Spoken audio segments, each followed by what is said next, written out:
Hello bachcho, let's read out the question first. When the state of a system changes from A to B, adiabatically, the work done on the system is 322 joule.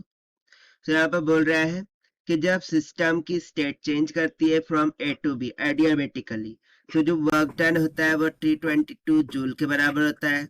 If the state of the same system is changed from A to B by another process, यदि किसी और process के द्वारा change हो state, and heat required is 50 calories, जिसके लिए हमें heat required होंगी 50 कैलोरीज के इक्वल, और heat required then find work done on the system in this process. So उसमें work done on to the system कितना होगा वो कैलकुलेट करना है. while it is given कि 1 जूल बराबर कितना होता है 4.2 जूल पर कैलोरी, यानी कि यहाँ पर ये बेसिकली मैकेनिकल इक्विवेलेंट की वैल्यू दे रखी है जे. ठीक, सो चलिए स्टार्ट करते हैं सॉल्यूशन से. But before of its let's talk about the key concept which we are going to use here for this question. So कहीं ना कहीं यहाँ पर हमें एडियाबैटिक प्रोसेस की बात हो रही है. सो लेट्स से कि इन एडियाबैटिक प्रोसेस, यदि मैं बात करूं एडियाबैटिक प्रोसेस की, सो एडियाबैटिक प्रोसेस में क्या होता है, we know that in adiabatic process जो amount of heat given to the system है वो इक्वल होंगी किसके, S0 के. वाइल सेकंड कॉन्सेप्ट हम यूज करेंगे थर्मोडायनामिक की फर्स्ट इक्वेशन का, that is amount of weight given to the system is equals to the change in internal energy plus work done की इक्वल होता है. तो देखिए यदि मैं यहाँ पर एक ग्राफ ड्रॉ करूँ ताकि आपको क्लियरली अंडरस्टैंड हो सके कि लेट्स सपोज इस तरीके से ग्राफ हमें दे रखी है. सो इसमें दो प्रोसेस के द्वारा वॉल्यूम कंप्रेस सिस्टम चेंज कर रहा है.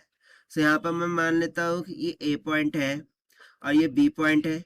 एक तो सीधा इस स्ट्रेट वे से हो रहा है और एक कुछ इस तरीके से राउंड वे कवर करते हुए सिस्टम पर वर्क ये हो रहा है. राइट, सो देखिए इस स्ट्रेट वे के लिए जो डेल क्यू होगा this will be equals to 0 because of adiabatic process. ठीक, while if you see that but for both the process we are going from A to B, यानी कि हम सेम पॉइंट पर पहुंच रहे हैं.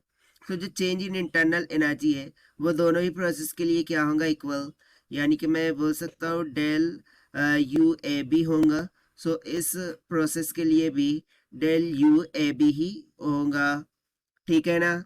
सो अकॉर्डिंग टू क्वेश्चन यदि मैं देखूँ, सो इनिशियल केस के लिए वर्क डन कितना दे रखा है 322 जूल के इक्वल, बट बेसिकली ये क्या होगा माइनस ऑफ 322 जूल के बराबर होगा, क्योंकि देखिए हमें जो वर्क डन फाइंड करना है वो ऑन द सिस्टम कैलकुलेट करना है और ये by the system work done होगा, इसीलिए माइनस ले लिया है. ठीक है, सो डोंट बी कंफ्यूज.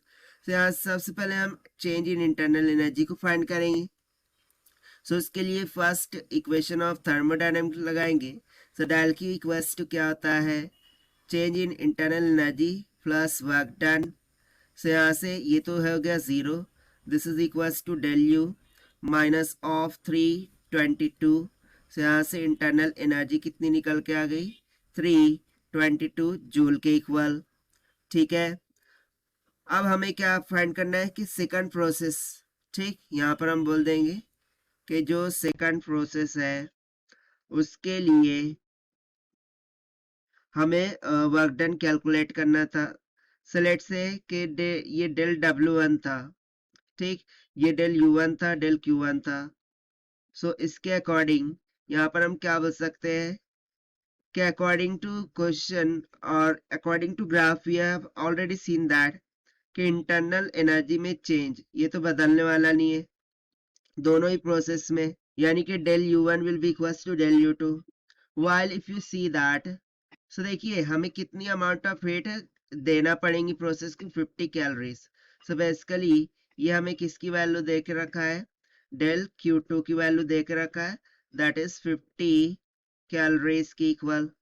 सो बस अब हमें दोनों वैल्यूज पता है, वैल्यू सब्स्टिट्यूट करेंगे और आंसर निकाल लेंगे. सो देखिए बेसिकली डेल Q2 हमें कैलोरीज में गिवन है, इसे जूल में कन्वर्ट करना होगा। तो उसके लिए हमें मैकेनिकल इक्विवेलेंट दे रखा है, सो इससे मल्टीप्लाई कर देंगे, सो हो जाएगा 50 into 4.2।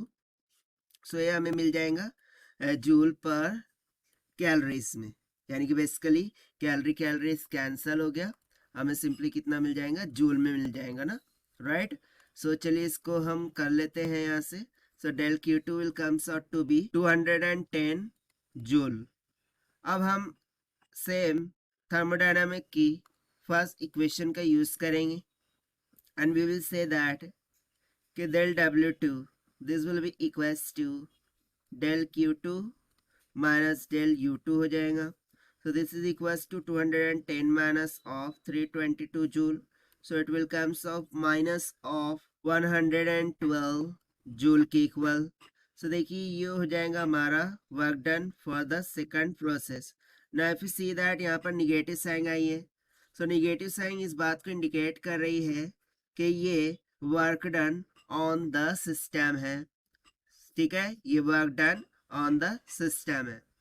So this is what all about this question which we have solved by using the concept of adiabatic process concept and thermodynamic first equation.